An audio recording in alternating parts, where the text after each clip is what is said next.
The title is not exaggeration. I do feel kind of stupid, but I also don't. So, I'm gonna be 100% honest in this video. I'm not gonna contain too much spoilers. Actually, that's all I'm gonna get into. I'm gonna get into nothing but spoilers. So here we brace for impact. Here she comes. You've been warned. Stranger Things Season 5, Volume 2 was weird. Was definitely weirder than the first volume. Like, this one is way off. Like, okay, like, not even off. It's not off. It's not horrible. It's just boring to watch. Like, for some reason, when I was watching it, it felt so, like, boring. I expected one of the characters to actually die. But I looked through the whole entire show, and I replayed some scenes, and I'm verifying everything that's about to happen right now. I'm verifying everything I'm about to say that happened in the show right now. So, Volume 2 doesn't really give you answers to a lot of the things that it was talking about, like in Volume 1. Like, it felt like, and also, when I say the part about the idiot, where I feel like an idiot, I saw, like, the one by Aiden Ross. No, not Aiden Ross. Ross Duffer? I don't know. I'm sorry. One of the Duffer brothers said how he co-wrote the bridge episode, but then it said the finale is the most emotional thing. I thought they said the bridge was the most emotional thing, but it wasn't. I feel dumb now. So yeah, bridge wasn't emotional. But that's what it felt like. Sorry. So, like I'm saying, it didn't really give you that much answers to a lot of things that it felt like it was gonna explain. So, the Vecna versus Will Byers is starting to fold in. Will is clearly not winning. So, basically, it's actually way more confusing than I can even say.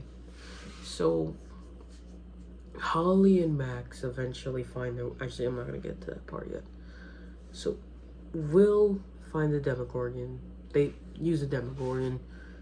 I don't even remember why they used it. They used it to find where Vecna's storing the children that was taken in then Volume 1, which failed. So they're trying to find Derek, they're trying to find all those kids that went to Mr. Watson / Henry / number 1 / Vecna. So that happens. That's okay, but it's not a big deal. So today was actually a very bad Christmas. I just want to say that today was a horrible Christmas for me. Like, I hope you all had a great Christmas, but this day was horrible. This was the worst Christmas for me. Not because of Stranger Things, because of everything that went down today. I'm not gonna talk about that. That's a whole separate topic. But Stranger Things Season 5, Volume 2. It's weird, confusing.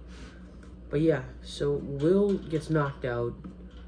Elle and she finds her sister from Season 2 that was never shown before, after a long time ago. It shows how after Elle left, number 8, Callie, is that how they call it in the show? Yeah, Callie's friends got shot and killed and stuff like that, because they were I think they were a rival or whatever. I don't remember, this dang heater. So, that stuff happens. They were both test subjects, obviously. So, I don't remember much, because it was so boring I couldn't even sit through the whole thing. Like, it wasn't, like, there was a scene where, I'm not gonna get into that part yet. So, the beef with Dustin and Steve is clearly getting worse. They eventually go to the lab where everything started in the Upside Down. So, Jonathan, Nancy, Steve, and Dustin all go to the lab in the Upside Down. They check separate options, and Steve and Dustin have their feuds and they break the win. They actually have a full-on fight. Like, it wasn't, Steve wasn't punching and kicking because obviously he can't hit a kid. So basically, it was just Dustin throwing the punches and crap. So hypothetically, Dustin won, but theoretically, Steve won. So, and ideology, Steve won. So basically, stuff like that happens. That's okay. That was actually probably the best. That was probably the best scene out of the whole of Volume 2. Not to say that it was bad, but it was just so much more boring than the first one. I don't know if it's because... I don't even know if I can call it a fitting volume. But whatever. So, basically, stuff like that happens. That's okay. And there's actually a scene where Nancy and Jonathan... Jonathan technically proposes, but she doesn't put the ring on. But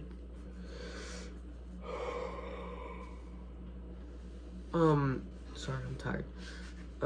Basically stuff like that happens, and they're about to die because Nancy shot dark magic. I'm gonna get to that part actually. This is probably the biggest plot twist in Stranger Things. The Upside Down is not like demonish. It's all natural. The Upside Down is a natural wormhole that is in the universe. So like our planet is connected with another planet, and there's a bridge leading from Earth where the Upside Down is to a different planet which we don't even know about yet. I think they're gonna explain that eventually. I don't know what planet it was. I don't remember. So it's two planets that create a bridge in between those planets, which is the Upside Down, basically.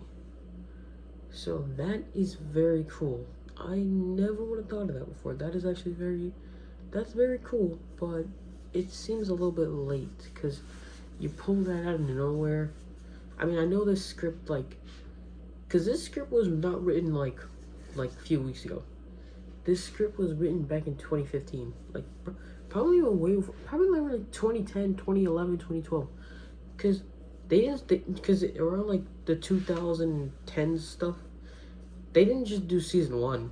They did all 5 of the seasons because they wanted to add it all together to make the story make sense as the time progresses. So that's what they did. So it's not a moneymaker. It's a whole story.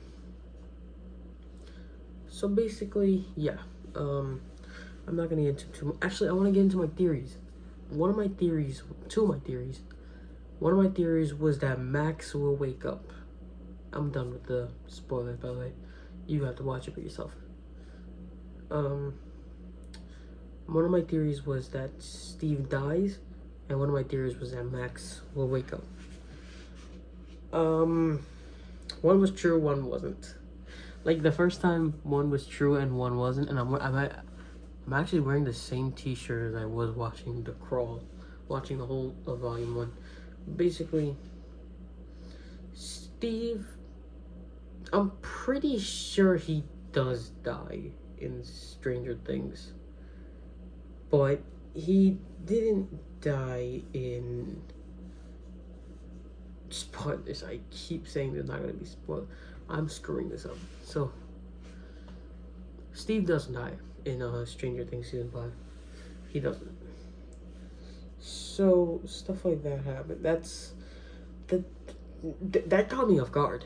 Like, the Duffer Brothers actually kind of seemed scared to finally kill off Steve. Because, like I was saying earlier, they looked like they was about to kill off Nancy and Jonathan. But that didn't happen at all. So them trying to kill off Steve looks like it's about to come out of nowhere. Like, cause like the Gi-Yoon thing, Gi-Yoon actually was emotional. That was emotional for me.